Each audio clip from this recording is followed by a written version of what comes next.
We're here with TLC Floor Care, and what you're looking at is a dirty vinyl floor.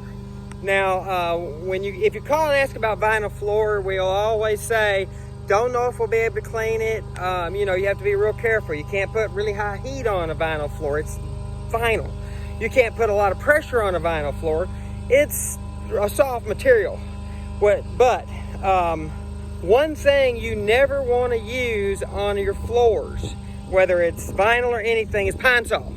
And the reason why this is so dirty is because of a repeated use of Pine-Sol. And this is the reason why. Pine-Sol is made out of pine, which is a tar. And it's a great cleaner, but the problem is, though, if it's not rinsed real well, it leaves a residue. Well, that residue is oily, sticky, like if you park your car underneath a pine tree in fall, and then all the dirt gets on that pine, guess what? Your car looks dirty. Well, same thing here. So what they're doing is they're removing the leftover pine residue from the Pine-Sol onto the carpets via their feet, and of course then that attracts dirt.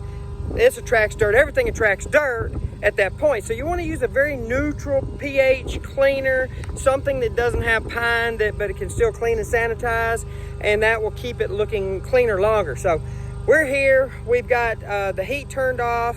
We're regulating the heat by turning it on and off so we don't get too much heat on the vinyl. We're also utilizing a much lower pressure.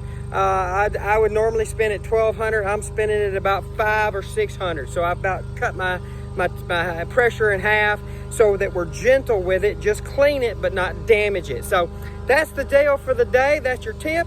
Don't use Pine-Sol if you can keep from it. Use it on other things, but don't use it on your floors, because that's what it'll do. Seen it every time, and I ask, you use Pine-Sol? Yep. Okay, that's the reason why your carpets are like that. Tim Moore, TLC Floor Care.